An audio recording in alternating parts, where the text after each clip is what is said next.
మండల లక్ష్మణస్వామి గారి సంస్మరణ సభకి అధ్యక్షత వహిస్తున్న సత్యబాబు గారికి, వేదిక మీద ఉన్న భారత కమ్యూనిస్టు పార్టీ రాష్ట్ర ప్రధాన కార్యదర్శి గారికి, వేదిక మీద ఉన్న పెద్దలందరికీ, ఈ సంస్మరణ సభలో పాల్గొన్న అందరికీ కూడా విప్లవ వందనాలు తెలియజేస్తూ, బండార లక్ష్మణస్వామి గారు ఉత్తమ కమ్యూనిస్టు నాయకుడు అని చెప్పి కొనియాడిన నా ముందు వక్తలందరూ కూడా చెప్పడం జరిగింది. ఆయన ఆశయాలను కొనసాగించే విధంగా భవిష్యత్తు తరాలని తయారు చేయవలసిన బాధ్యత ఇప్పుడున్న కమ్యూనిస్టు సీనియర్ నాయకత్వం మీద ఉన్నదని చెప్పి నేను అనదలుచుకున్నాను.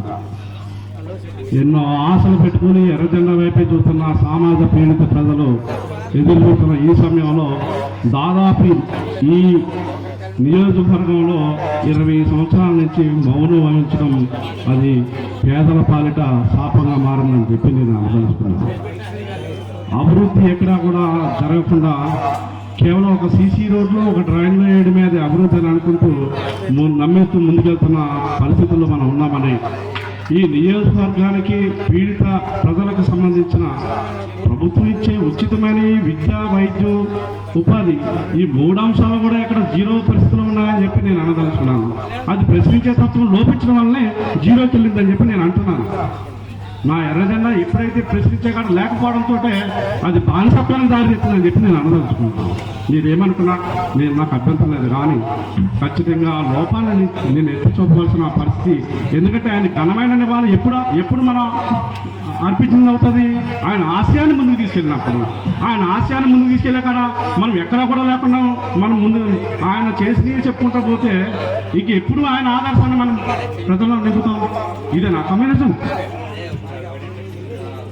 విద్యాపరంగా నష్టం జీరో అని నేను ఎందుకు అంటున్నానంటే, మండపేట నియోజకవర్గానికి సంబంధించి ఒక మహిళా జూనియర్ కాలేజీ కానీ, ఒక మహిళా డిగ్రీ కాలేజీ కానీ, ఒక పాలిటెక్నిక్ కాలేజీ కానీ, ఒక బీఈడీ కాలేజీ కానీ, ఒక టీటీసీ కాలేజీ కానీ, ఒక ఇంజనీరింగ్ కాలేజీ కానీ పక్కనున్న నియోజకవర్గంలో ఉన్నాయి కదా, ఇక్కడ ఎందుకు లేవని చెప్పి ప్రశ్నించే కదా మనం ఎర్రజెండా లేకపోవడం వల్ల కదా ఈ అన్యాయం జరిగింది. విద్యాపరంగానండి ఎవరికి గవర్నమెంట్ కాలేజీలు కావాలి? పేదవర్గాలకు కావాలి. పేదవర్గాలు నమ్మింది ఎవరిని? ఎర్రజెండా. మరి ఎర్రజెండా మౌనం అయితే మేము ఏమైపోవాలి? ఇక వైద్యానికి వస్తాను.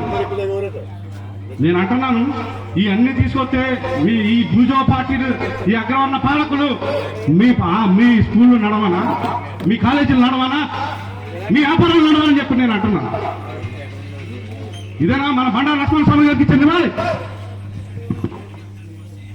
వైద్యం దగ్గరకు వద్దాం. ఈ నియోజకవర్గంలో జనాభా ఓటింగ్ 1,20,000 ఉన్న జనాభా దాదాపు 2,50,000 ఉండడానికి అవకాశం ఉన్నది. హెడ్ క్వార్టర్లో ఉన్న ఆసుపత్రి ఏంది? ఎన్ని పడకల ఆసుపత్రి ఉండాలి? ఏరియా ఆసుపత్రి 100 పడకల ఆసుపత్రి ఉండాలి. ఉన్నది ఎన్ని పడకల ఆసుపత్రి? 30 పడకల ఆసుపత్రి. ఆ 30 పడకల ఆసుపత్రిలో ఉన్న వైద్యం పూర్తిగా ఉంటారంటే అలా కూడా వైద్యం అందుతుంది. ఇదే నా పేదలకు అందించింది. ఇదేనా మన ఎర్రజెండా మౌనం వహించడం? ప్రశ్నించకాడ లేకపోతే అన్యాయం జరిగింది పేదలకు అని చెప్పి మీరు గమనించాలని నేను సభని విజ్ఞప్తి చేస్తాను. నేను ఈ మాటలు మాట్లాడకూడదు తెలియదు, కానీ ఇది ఘనమైన నివాళిగా నేను బండారు లక్ష్మణస్వామి గారికి వారి పిచ్చిలో నేను ఈ మాటలు మాట్లాడదాల్సింది. భవిష్యత్తులో ఖచ్చితంగా మనం జరుగుతున్న ఉపాధి దగ్గరకు వచ్చేటప్పటికి ఏంది ఉపాధి? చదువుకున్న పిల్లలని ఇతర నియోజకవర్గాలకు, ఇతర ప్రాంతాలకు పోయి ఉద్యోగాలు చేయడం. పరాయి ప్రాంతాల్లో మీ అధినేత ఏమో ఇక్కడ ఫ్యాక్టరీలు నిర్మించండి, పెట్టుబడులు పెట్టే నాదులందరూ రండి, ఈ అభివృద్ధి చేయండి అని అంటుంటే ఉన్న ఫ్యాక్టరీలు నిర్మించినారు కదా మీరు. ఇది ఎక్కడ నేను చెల్లూరు చెరుకు ఫ్యాక్టరీ ఎంతమంది రైతులు నా రైతులు చెరుకు పండించేవారు? ఎంతమంది కార్మికులు అందరూ పనిచేసేవారు? ఎన్నాళ్ళ నుంచి మూతపడింది? మీరు ఏమన్నా మాట్లాడుతున్నారా? ఇది మన మౌనం కదా? మన మౌనం పేద ప్రజల శాపం కదా?